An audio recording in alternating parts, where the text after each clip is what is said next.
Hi అండి, welcome to our channel. ఈరోజు వీడియోలో puff hands cutting and stitching cut work with piping చూపిస్తున్నా. ఇలా వేస్ట్ అంటే అన్ఈవెన్గా ఉన్నది కట్ చేసుకోవాలి. నేను లెంత్ 14 ఇంచెస్, విడ్త్ 10 ఇంచెస్ తీసుకున్నాను. అంటే పైన 3.5 పఫ్ ఇంచ్ పఫ్ కోసము, కింద 10.5 ఇంచెస్ హ్యాండ్స్, పైన 3.5 పఫ్. ఇలా స్ట్రైట్గా మార్క్ పెట్టుకోవాలి. 10.5 ఇంచెస్ ఈవెన్గా స్ట్రైట్గా ఇట్లా మార్క్ పెట్టుకొని లైన్ వేసుకోవాలి. ఆ లైన్ వేసుకుని ఎడ్జ్ నుంచి 3.5 ఇంచెస్ డౌన్ తీసుకోవాలి కర్వ్ షేప్ కోసము. అక్కడ నుంచి పైకి లైన్ వేసుకొని టోటల్గా ఎంత ఉందో చూసుకోవాలి. 10 ఇంచెస్, 10లో హాఫ్ 5 ఇంచెస్, ఇటు 2.5 అటు 2.5 మార్క్ పెట్టుకోవాలి. ఇప్పుడు ఫస్ట్ పైన వైపు 1/2 ఇంచు, సెకండ్ కింద వైపు 1/2 ఇంచ్ మార్క్ పెట్టుకొని ఇలా కర్వ్ షేప్ లైన్ వేసుకోవాలి. ఇలా కర్వ్ షేప్ గీసుకోవాలి. కింద hands round 6 inches, 2 inches extra తీసుకొని లైన్ వేసుకోవాలి.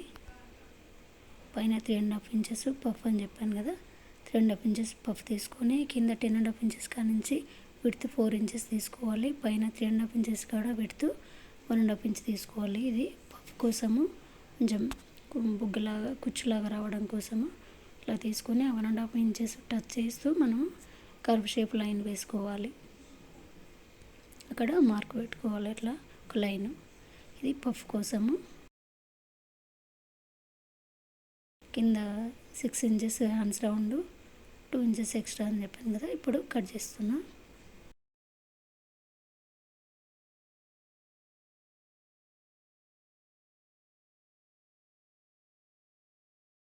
కట్స్ పెట్టుకోవాలి. కట్స్ చిన్న స్మాల్ కట్స్ మనం పఫ్ దగ్గర మిడిల్. ఇప్పుడు ఫ్రంట్ పార్ట్ కొంచెం డీప్ తీసుకోవాలి కదా, ఆ డీప్ దగ్గర చిన్న మార్క్ పెట్టుకొని, కొంచెం డీప్ మార్క్ పెట్టుకొని కర్వ్ షేప్ లాగా కట్ చేసుకోవాలి. ఇది ఒక మార్క్, ఏదైనా ఫ్రంట్ అని ఎఫ్ కానీ ఏదైనా రాసుకోవాలి. ఇలా వస్తుంది చూడండి. ఇప్పుడు మెయిన్ పార్ట్ని నీట్గా ఐరన్ చేసుకొని దానిపైన లైనింగ్ పెట్టేసి మెయిన్ పార్ట్ కొంచెం ఎక్స్ట్రా కట్ చేసుకోవాలి.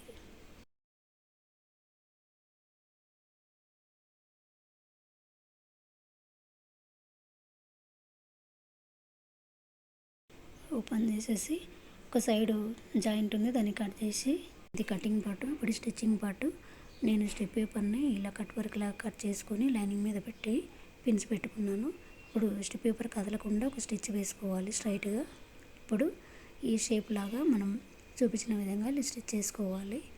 ఇలా కర్వ్ షేప్ను నీట్గా షేప్ లాగా వచ్చేటట్లు స్టిచ్ చేసుకోవాలి. దీనికి సింగిల్ పుట్ అయినా పెట్టుకోవచ్చు. నేను నార్మల్ పుట్ పెట్టాను. సింగిల్ పుట్ పెట్టుకున్నా నీట్గా వస్తుంది.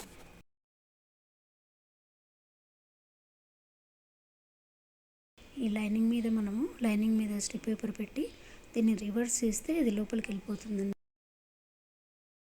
లైనింగ్ వేసి ఇప్పుడు ఈ ఎక్స్ట్రా ఉంది కదా, ఈ ఎక్స్ట్రా అంతా కట్ చేసుకోవాలి.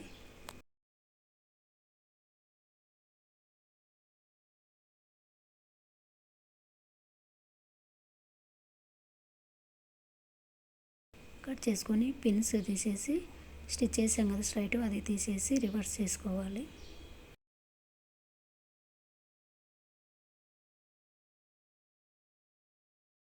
ఈ కర్వ్ షేప్ అంతా మనం ఈ కట్ వర్క్ షేపులో అంతా షేప్ వచ్చేటట్లు మంచిగా ఈ ఎడ్జ్లో ఉంటాయి కదా, లోపలికి వెళ్ళిపోయింది, అక్కడ మంచిగా నీట్గా అనుకోవాలి.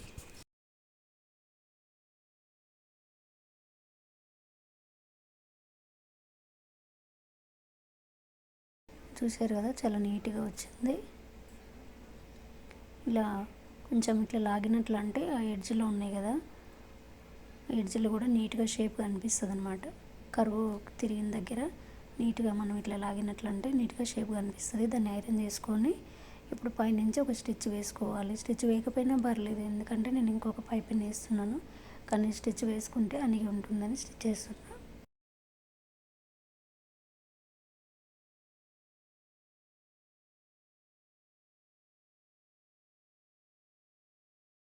వేసిన తర్వాత ఇప్పుడు లైనింగ్ జాయింట్ చేసేయాలి.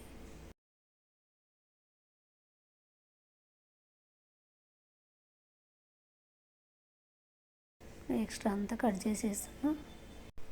ఎక్స్ట్రా కట్ చేసిన తర్వాత మనం పఫ్ దగ్గర స్మాల్ కట్స్ పెట్టుకోవాలి. పఫ్ దగ్గర గుర్తుంటుంది అన్నమాట కట్స్ పెట్టుకుంటే. చూసారు కదా 2 సైడ్స్. ఇప్పుడు సెకండ్ది ఇట్లానే కదలకుండా స్ట్రైట్ స్టిచ్ చేసుకోవాలి. తర్వాత ఇలా కర్వ్ షేప్ను ఇలా షేప్ లాగా స్టిచ్ చేసుకోవాలి. లైనింగ్ మీద స్టిప్ పేపర్ పెట్టి స్టిచ్ చేస్తున్నాను నేను. కింద మెయిన్ క్లాత్ పైన లైనింగ్ పైన స్టిప్ పేపర్. ఇప్పుడు వేసిన స్టిచ్ను తీసేసి ఇలా రివర్స్ చేయాలి. ఇక్కడ ఎడ్జ్లు ఉన్నాయి కదా కొనాలి మనకు కర్వ్ షేప్ దగ్గర ఎడ్జ్లు అనేది మంచిగా పట్టుకొని గట్టిగా ఇలా లాగినట్లంటే షేప్ బాగా కనిపిస్తుందండి. లేదంటే పట్టేసినట్టు లాగినట్లు వస్తుంది. ఇట్లా అంటే నీట్గా షేప్ బాగా కనిపిస్తుంది. ఇప్పుడు దీన్ని ఐరన్ చేసుకోవాలి. చూడండి ఎంత నీట్గా వచ్చిందో. ఇప్పుడు లైనింగ్ జాయింట్ చేసుకోవాలి. ఎక్స్ట్రాను కట్ చేసేసి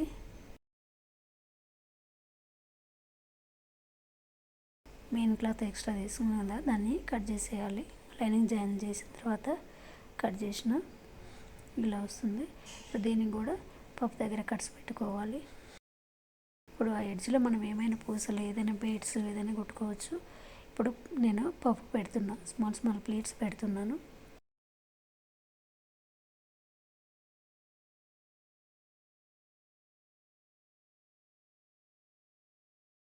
ఇలా చిన్న కుచ్చుల్లాగా పెట్టుకోవాలి. చూడండి ఇలా వస్తుంది. ఇప్పుడు ఇంకొకటి కూడా స్మాల్ కట్స్ పెట్టుకున్న దగ్గర నుంచి స్మాల్ ప్లేట్స్ పెట్టుకోవాలి. చిన్న కుచ్చుల్లాగా ఇలా స్టిచ్ చేస్తున్నాను. కర్వ్ షేప్ దగ్గర మనం ఆ కట్ మిడిల్లో పూసలు కానీ బీడ్స్ కానీ కుట్టుకుంటే చాలా లుక్ ఉంటుంది. ఇలా వస్తుందండి. ఇప్పుడు నేను ఇంకొకటి స్కాలప్ డిజైన్ వేస్తున్నాను. దాన్ని స్టెప్ పేపర్ మీద స్ట్రైట్గా స్టిచ్ చేసుకోవాలి కదలకుండా. ఇప్పుడు కర్వ్ షేప్ లాగా నీట్గా స్టిచ్ చేసుకోవాలి. నేను బార్డర్ మీద మళ్ళీ ఎల్లో వేస్తున్నాను.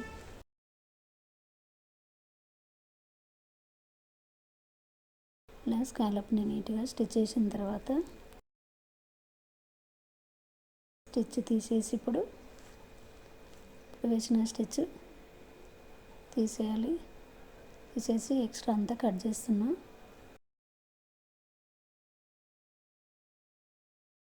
కట్ చేసి దీన్ని రివర్స్ తీసుకోవాలి. టర్న్ చేసేసి నీట్గా మనకు ఎడ్జ్లు ఉంటాయి కదా లోపలికి వెళ్ళిన కొనలు అక్కడ నీట్గా పట్టి లాగేస్తే మంచిగా నీట్గా వస్తుంది. ఇప్పుడు రెడీ చేసిన తర్వాత ఐరన్ చేసేసి ఇలా నేను రెండింటిని రెడీ చేసి పెట్టుకున్నాను. రెండింటిని ఐరన్ చేసేసి పెట్టుకోవాలి. ఇప్పుడు పైపిన్ కుట్టేసుకొని కింద ఫోల్డ్ చేసి కుట్టి రెడీ చేసి పెట్టుకోవాలి. ఇలా కర్వ్ షేప్కి ఇలా స్టిచ్ చేసుకోవాలి. ఎక్కడైతే కర్వ్ వచ్చిందో ఇది బాగా అబ్జర్వ్ చేయండి.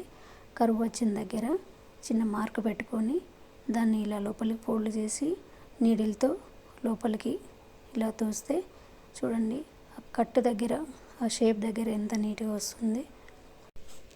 ఇక్కడ చూడండి కర్వ్ షేప్ మామూలుగా ఇలా స్టిచ్ చేసుకుంటూ ఎక్కడైతే షేప్ వచ్చిందో అక్కడే కరెక్ట్ మార్క్ పెట్టుకొని మార్క్ పెట్టిన దగ్గరే లోపల వైపు ఫోల్డ్ చేసుకొని దాన్ని నీడిల్తో ఇలా లోపలికి తోసేయాలి.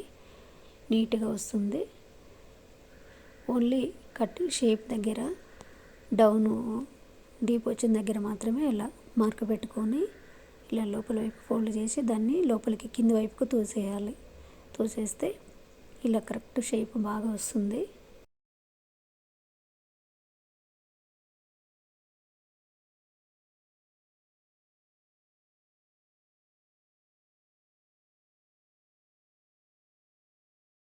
ఇలా స్టిచ్ చేసుకొని నేను పింక్ దానికి ఎల్లో పైపిన్ ఎల్లో దానికి పింక్ పైపిన్ ఇలా వేసి 2 స్కాలప్లో 2 కట్ వర్కులు చేశానండి.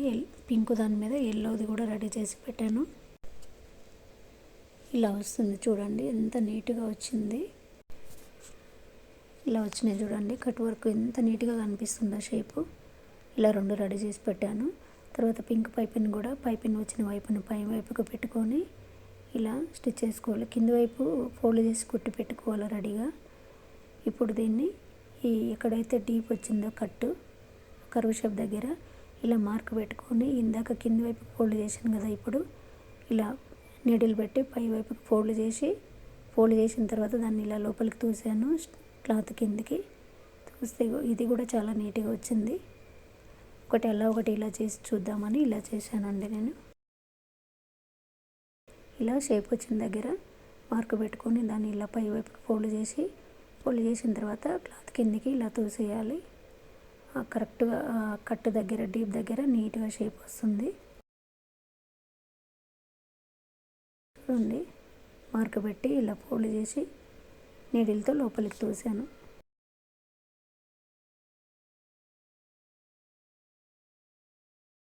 నీట్గా కనిపిస్తుంది కర్వ్ షేపు.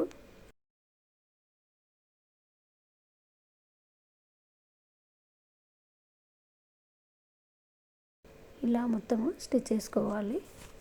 నేను ఇంకొకటి కూడా రెడీ చేసి పెట్టాను. ఇలానే ఇలా 2 రెడీ చేసి పెట్టుకోవాలి.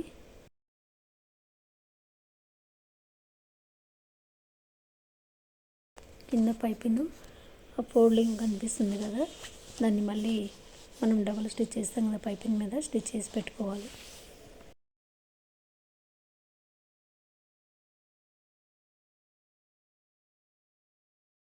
చూడండి ఎంత నీట్గా వచ్చింది.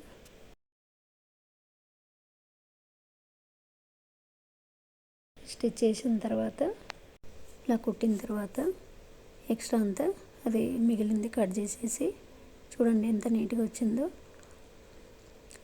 బ్యాక్ వైపు కూడా ఇలా నేను ఇవి రెండు రెడీ చేసి పెట్టాను. ఇప్పుడు కింద వైపు క్లాత్ అనగడానికి పైపింగ్ మీద ఒక డబుల్ స్టిచ్ చేస్తాం కదా, ఇలా డబుల్ స్టిచ్ చేసుకోవాలి రెండిటికి.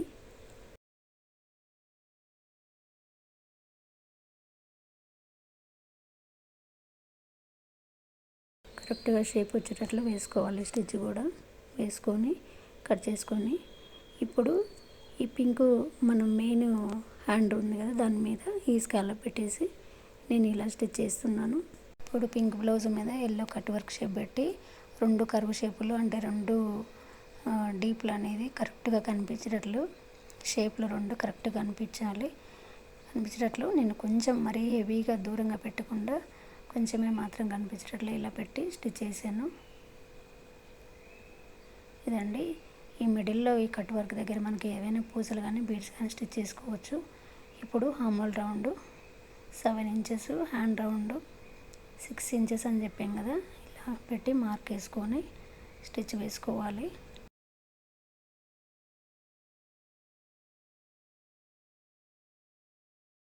ఇదండి ఇలా వచ్చింది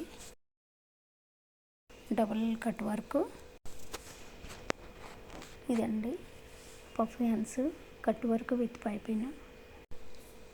నేను నెక్స్ట్ బ్యాక్ డిజైన్ ఎలా చేసాను అనేది చూపిస్తాను. వీటికి కూడా ఈ స్కాలప్కి ఏమైనా పర్ల్స్ కానీ బీడ్స్ కానీ కుట్టి అది కూడా నెక్స్ట్ నేను చూపిస్తాను. ఈ వీడియో నచ్చితే please like, share and subscribe. Thank you so much.